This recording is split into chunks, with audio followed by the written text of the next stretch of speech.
Axşamınız xeyir, əzizlərimiz, sənətsevərlərimiz, musiqi sevərlərimiz.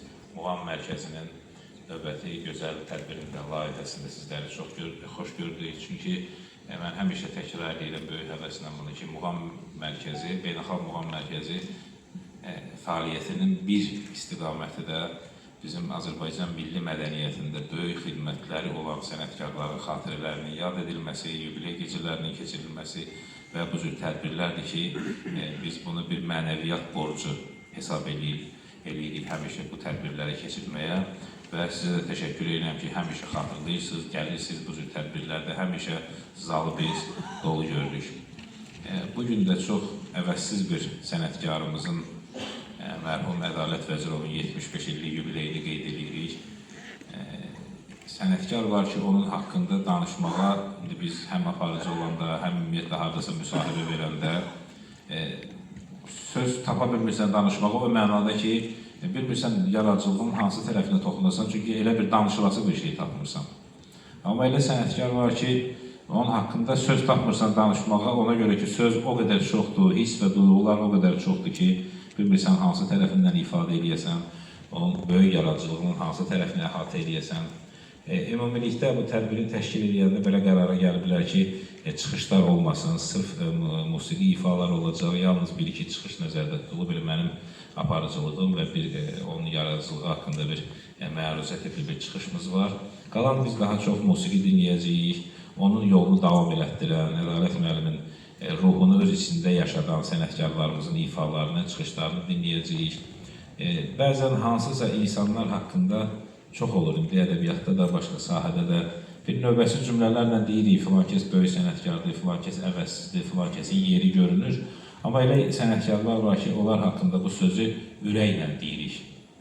Və sözün həqiqi mənasında böyük sənətkar, sözün həqiqi mənasında yeri görünən insan. Kaman ağır sənətdir, oradan ağır sənətdir. Amma gözəlliyi ondadır ki, kaman sənəti bizdə musiqi sənətlərinin içində adamla danışan bir sənətdir. Adamla söhbət edən bir sənətdir.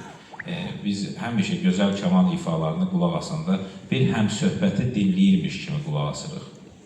Və Ədalət müəllimdə gözəl ifaçılıqdan, virtuoz ifaçılıqdan əlavə həm də kamanı danışdıran, kaman ifası ilə sanki bir növ kino göstərən, görüntü gətirən, müxtəlif assosiasiyalar yarada bilən bir sənətkar idi ki, mən tədbir boyu müəyyən məqamlara toxunacağım, onun yaradıcılığının müxtəlif şaxələrinə, təbii ki, bir tamaşaçı olaraq, dinləyici olaraq, çünki Ədalət müəllim o insanlardan olub ki, bizim yaş həddimiz, bizim yaş təbəqəmizin uşaqlığı, yeniyetməliyi onun populyar vaxtlarına düşüb, tanınmış vaxtlarına düşüb və bizim nəsili, bizim təbəqənin yetişməsində böyük rol olan sənətkarlarımızdandır. Biz həm onun solo ifalarını çox sevmişik, həm trio içində Axan müəllimin yanında həmişə gözəl ifalar olub, həm televiziyada, həm məclislərdə çox müşahidə etmişik kiçik yaşlarımızdan.